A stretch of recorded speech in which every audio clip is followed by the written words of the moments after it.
Hello friends, welcome back to my channel. Friends, आज मैं इस तरह का डिज़ाइनर टॉप की कटिंग और स्टिचिंग शेयर करने वाली हूं, तो प्लीज़ वीडियो के एंड तक बने रहिएगा।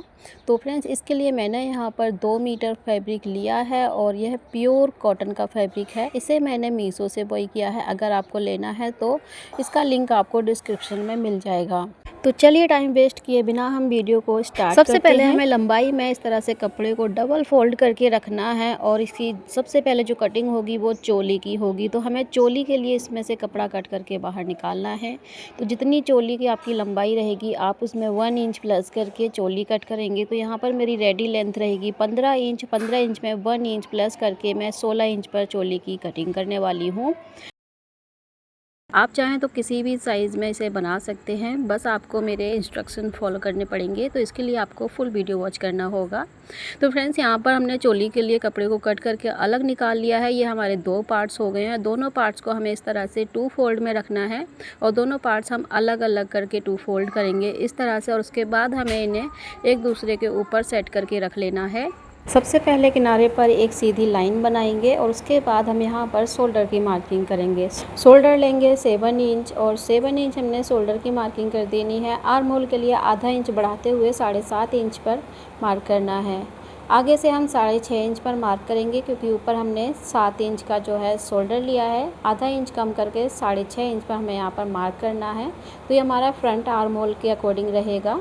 आधा इंच कम करके मार्क करेंगे। उसके बाद हम यहाँ से रखते हुए मेज़रमेंट टेप को 1 इंच पर मार्क करेंगे और यहाँ पर हम फ्रंट आर्म होल की गोलाई दे देंगे। तो इस तरह से जब हम आर्म होल की शेप देते हैं तो ये परफेक्ट तरीके से फिनिशिंग के साथ यहाँ पर आर्म होल बनकर तैयार होता है। अब हम बैक आर्म होल की गोलाई देंगे आधा इंच की दूरी से। तो इस तरह से आधा इंच की दूरी से हमारा बैक आर्म होल बनेगा। ऊपर शोल्डर डाउन करेंगे आधा इंच शोल्डर डाउन करने के बाद हम यहाँ पर मार्किंग करेंगे चेस्ट की।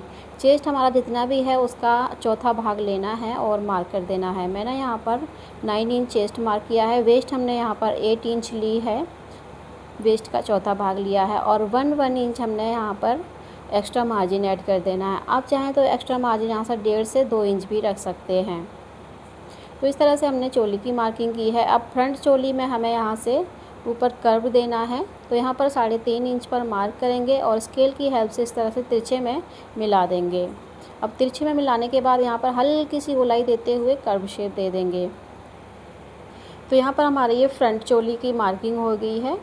अब हमने इसकी नेक की मार्किंग करनी है। नेक विड्थ यहाँ पर 2.5 इंच लेंगे और फ्रंट नेक डीप 9 इंच का रहेगा। बैक नेक डीप हमारा 3 इंच का रहेगा। तो आप चाहें तो अपनी चॉइस के अकॉर्डिंग यहाँ पर नेक शेप बना सकते हैं। तो वी शेप देते हुए हमने यहाँ पर नेक बनाना है।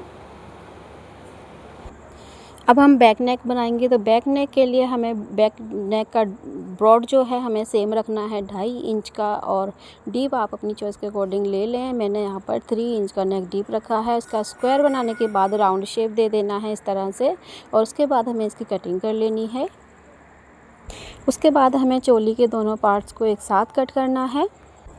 जब हम चोली की कटिंग करेंगे तो ध्यान रखना है हमारे फ्रंट पार्ट के अकॉर्डिंग हमें कटिंग करनी है। फ्रंट पार्ट को हमें हटाने के बाद पहले आगे से कट करना है। फिर उसके बाद हम दोनों पार्ट्स को कट करेंगे और फ्रंट आर्म होल की कटिंग कर लेंगे। तो इस तरह से हमारे दोनों पार्ट कट के रेडी हो जाएंगे। अब हम नीचे वाले पार्ट को कट करेंगे जिसमें हमारा घेरा बनेगा। तो इसके लिए हमें फैब्रिक को लंबाई में 2 फोल्ड में ही रखना है और उसके बाद हमारी जो लेंथ फुल लेंथ है उसमें से 15 इंच हमारा चोली का माइनस कर देंगे और जो बचेगा हमारा पार्ट उसमें 2 इंच प्लस करके कट कर लेना है। तो यहाँ पर हमारा 15 इंच चोली का निकालने के बाद 16 इंच बच रहा है। 2 इंच हमने प्लेस किया है फोल्ड करने के लिए, तो 18 इंच पर हमने इसकी कटिंग की है। तो ये हमारा बैक पार्ट के लिए रहेगा इतना वाला हिस्सा। तो ये वाला हिस्सा जब हम इसमें चुन्नट डालेंगे बैक पार्ट में जॉइंट करेंगे तो ये हमारे बैक पार्ट में ही आएगा और इसमें हमें छोटी छोटी सी इस तरह से गैदर्स डालनी है। उसके बाद हम इसमें जॉइंट करेंगे और फ्रंट पार्ट के लिए हमें अलग से कट करना होगा फैब्रिक। तो उसके लिए हमें क्या करना है कि हम इस तरह से फैब्रिक को 2 फोल्ड में ही रखेंगे और जो हमारा फ्रंट पार्ट है इसे हम सामने से इस तरह से रखेंगे और जो हमारा फैब्रिक है इसमें छोटी छोटी गैदर्स डाल लेंगे आइडिया के लिए। तरह क्योंकि हमारा चोली वाला पार्ट जो है तिरछा है, हाई लो में कट हुआ है, तो इससे हमें थोड़ा डिफरेंट तरीके से कट करना होगा। तो इस तरह से हमें इसमें छोटी छोटी प्लेट्स डाल लेनी है और उसके ऊपर से हम चोली वाले पार्ट को सेट करेंगे। और ध्यान रखना है कि आगे की तरफ से लगभग आधा इंच फैब्रिक ऊपर की तरफ होना चाहिए अंदर वाला, और इधर की साइड से ये देखो कपड़ा थोड़ा सा डिफरेंट हो जाता है, कम से कम 3.5 इंच का यहाँ पर डिफरेंस आएगा। तो इसीलिए हमें यहाँ पर थोड़ा अलग तरीके से कट करना होता है। उसके बाद हमारा जो भी चोली का शेप है इसी तरह से हमें इसको कट शेप कर देना है और आधा इंच का एक्स्ट्रा मार्जिन छोड़ते हुए इस तरह से जब हम इसकी कटिंग करते हैं तो थोड़ा इजी हो जाता है कटिंग करना। अब हम जिधर की साइड से हम फिटिंग लगाएंगे वहाँ से हम मेज़रमेंट टेप को आधा इंच ऊपर की तरफ रखते हुए 18 इंच पर मार्किंग करेंगे और यही मार्किंग हमारी बिल्कुल स्ट्रेट रहेगी और स्ट्रेटनर की हेल्प से इसे सीधे लाइन में ड्रॉ करेंगे और यहाँ से हम इस फैब्रिक को कट करके निकाल देंगे। तो इस तरह से हमारे चोली वाले पार्ट्स और नीचे घेरे वाले पार्ट जो है कट होके तैयार हो जाते हैं। अब आप देख सकते हैं कि हमने जो पार्ट्स तैयार किया था बैक साइड वाला, उसके अकॉर्डिंग हमारा फ्रंट पार्ट जो है थोड़ा सा बड़ा कट हुआ है एक साइड से, तो इसीलिए हमने दोनों पार्ट्स को अलग अलग कट किया है। अब हमारा नीचे की साइड से जितना भी फैब्रिक बचा है उसे हम इस तरह से 4 फोल्ड करेंगे और इस स्लीव की कटिंग करेंगे। स्लीव की जो लेंथ है हमारी 18 इंच की रहेगी और यहाँ पर हम एक साइड से 1 इंच का मार्जिन ऐड करते हुए बाकी के पार्ट्स को हम ऐसे ही कट करेंगे।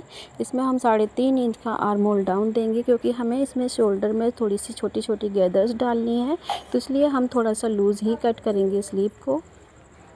और नीचे की साइड से हम इसमें तो इसलिए हमें स्लीव के नीचे की साइड से बिल्कुल स्ट्रेट में ही रहने देना है, उसमें कोई भी शेप नहीं देंगे और बाकी के पार्ट्स को हम इस तरह से कट करके निकाल लेंगे।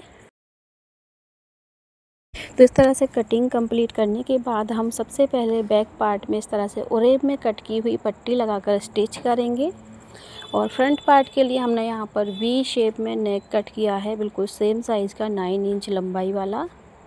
और इसके लिए हम नेक शेप को सेंटर में करेंगे रखकर इस तरह से साइड में स्टिच लगा देंगे। उसके बाद हम आधा इंच की सिलाई मार्जिन छोड़ते हुए कट कर देंगे बाकी के पार्ट को और छोटे छोटे कट्स लगा लेंगे। उसके बाद हम इस तरह से इसको फोल्ड करने के बाद नेक साइड में हम एक स्टिच लगा देंगे और इसे अंदर की तरफ पलट कर फिनिशिंग दे देंगे। फ्रंट और बैक नेक इसी तरह से तैयार करेंगे। अब यहाँ देख सकते हैं कि बैक नेक जो है हमने इसमें पट्टी लगाई है, इस पट्टी को हमने अंदर की तरफ फोल्ड नहीं किया है क्योंकि अभी हमें इसको फ्रंट नेक तैयार करने के बाद इसके ऊपर से रखकर हम इसको फोल्ड करेंगे। तो उसके लिए क्या करना है कि हमारा जो तैयार किया हुआ फ्रंट पार्ट है इसे हम इसके ऊपर से रखेंगे और जितनी हमारी ये पट्टी है इस पट्टी को हम इसी लाइन पर रखेंगे फ्रंट नेक को और इसे हम ऊपर की तरफ इस तरह से फोल्ड करेंगे और यहाँ पर हम शोल्डर की सिलाई लगाएंगे। इससे क्या होता है कि जब हम शोल्डर की स्टिचिंग करते हैं तो साइड से बहुत ही अच्छी फिनिशिंग आती है, बिल्कुल रेडीमेड लुक जैसा। तो सेम तरीके से हमें दोनों साइड के शोल्डर को स्टिच कर लेना है। तो आप देख सकते हैं कि यहाँ पर जब हम इसको इस तरह से ओपन करेंगे तो ये पट्टी जो हमारी ऑटोमेटिक अंदर की तरफ फोल्ड हो जाएगी और इसके ऊपर से हम फिनिशिंग की सिलाई लगा देंगे तो आगे से हमारा शोल्डर जॉइंट नहीं दिखता है। तो सेम तरीके से हम दूसरा वाला शोल्डर भी स्टिच करके तैयार कर लेंगे और उसके बाद हमें इस वाली पट्टी को इस तरह से ओपन करेंगे तो ये अंदर की तरफ फोल्ड हो जाएगी और इसके ऊपर से हम फिनिशिंग की सिलाई लगा लेंगे। तो ये वाला नेक भी हमारा इस तरह से बनके तैयार हो जाएगा। तो ये फिनिशिंग के साथ बनके रेडी हो जाएगा इस तरह से। अब क्या करना है कि नीचे की तरफ हम इसमें गैदर्स डालेंगे जो हमारा पार्ट है, तो इसमें गैदर्स डालने के लिए हम लंबी सिलाई लगा लेंगे। 2 सिलाइयाँ लगाएंगे बिल्कुल किनारे पर, बिल्कुल लंबी वाली सिलाई लगाएंगे जो कि हम जब इन्हें खींचते हैं तो वो सिलाइयाँ हमारी अच्छे से खिंच जाती हैं और उसमें गैदर्स डल जाती हैं। तो सिलाई लगाने के बाद साइड में से ये वाले धागे इस तरह से निकालेंगे और इन्हें अच्छे से इस तरह से खींचेंगे तो इसमें गैदर्स ऑटोमेटिक पड़ जाते हैं इस तरह से। ऐसे ही हमें दोनों पार्ट्स को तैयार कर लेना है। अब हम सेंटर में से फ्रंट वाले और एक पिन लगा देंगे सेंटर में और उसके बाद साइडों की हमारे गैदर्स जो हैं वो सेट कर लेनी है, कम ज़्यादा हो तो उन्हें तैयार सेट कर लेंगे और उसके ऊपर से हमें आधा इंच का मार्जिन छोड़ते हुए सिलाई लगा देनी है। जब हम इसमें सिलाई लगा देंगे तो ओपन करने के बाद इसका लुक बहुत ही ज़्यादा अच्छा आता है।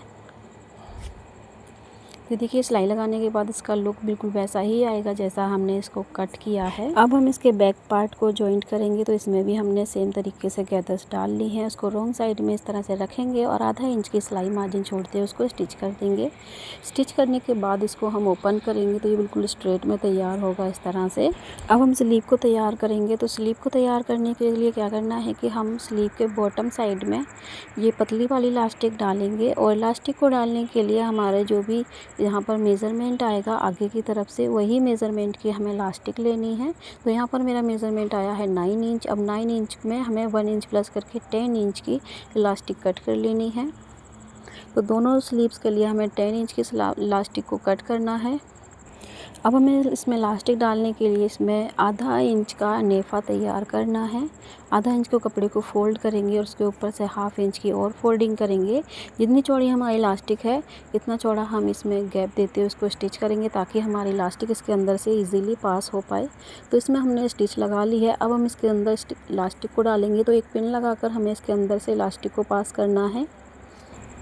तो इलास्टिक डालने के बाद हम इसके कॉर्नर पर से सिलाई लगा देंगे ताकि हमारी इलास्टिक अंदर की तरफ ना खींचे। तो इस तरह से हमें अपनी दोनों स्लीव को बनाकर तैयार कर लेना है। दोनों स्लीव में इलास्टिक डालने के बाद हमें दोनों स्लीव्स को एक दूसरे के अपोजिट साइड में रखेंगे इस तरह से और फ्रंट आर्म होल की कटिंग कर लेंगे। फ्रंट आर्म होल हम आधा इंच का डीप रखेंगे और इसको कट करके अलग कर देंगे और यहाँ से एक छोटा सा कट लगा देंगे ताकि पता रहे कि ये हमारे फ्रंट साइड में आएंगे। उसके बाद हमें यहाँ पर स्लीव जॉइंट करनी है, तो स्लीव जॉइंट करेंगे हम साइड से और सेंटर में इसके छोटी छोटी गैदर्स डाल देंगे। जितना भी यहाँ पर एक्स्ट्रा कपड़ा लूज़ होता होगा उतनी हम इसमें गैदर्स डालकर स्लीव को जॉइंट कर देंगे। तो इस तरह से हमने इसमें स्लीव को जॉइंट कर लिया है। सेम तरीके से हमें दोनों स्लीव्स को जॉइंट करना है और उसके बाद हमें इसमें साइड की फ़िटिंग लगानी है। साइड की फ़िटिंग लगाने के लिए हमें सभी सिलाइयों को इस तरह से आपस में जॉइंट करके रखना है और जितना हमने इसमें मार्जिन छोड़ा था वही मार्जिन हमें इसमें छोड़ते हुए नीचे तक फ़िटिंग की सिलाई लगा लेनी है। तो हम स्लीव से लेकर नीचे तक 1 इंच का मार्जिन ऐड करते हुए इसमें फ़िटिंग सिलाई लगाएंगे और उसके बाद हमें नीचे का बॉटम फोल्ड करना है, इसका घेरा फोल्ड करना है। तो घेरा को फोल्ड करने के लिए इसके लिए आधा इंच का इस तरह से 2 फोल्ड करेंगे और चारों तरफ सिलाई लगा देंगे। अब हम देखेंगे इसका फाइनल लुक देखिए फ्रेंड्स, बहुत ही ज़्यादा अच्छा बनकर तैयार हुआ है। आप देख सकते हैं नेक और स्लीव की फिनिशिंग बहुत ही ज़्यादा अच्छी आई है। अगर आपको ये वीडियो पसंद आया हो तो लाइक शेयर ज़रूर कर देना और एक बार ज़रूर से ट्राई करना। अगर कुछ समझ में ना आया हो तो प्लीज़ कमेंट करके पूछ लिया करें, क्योंकि मैं आपके हर एक सवाल का जवाब ज़रूर से देती हूँ। और इसी तरह के वीडियोज़ को देखने के लिए चैनल को सब्सक्राइब ज़रूर से कर लेना, क्योंकि इस चैनल पर इसी तरीके से हर एक तरह की ड्रेस जो है आपके लिए ट्यूटोरियल बनाए जाते हैं। तो चलिए मिलते हैं अगले वीडियो में इसी तरह के नए टिप्स और ट्रिक्स लेकर और इजी ट्यूटोरियल के साथ। तब तक के लिए अपना खूब सारा ख्याल रखिएगा। Thank you so much for watching.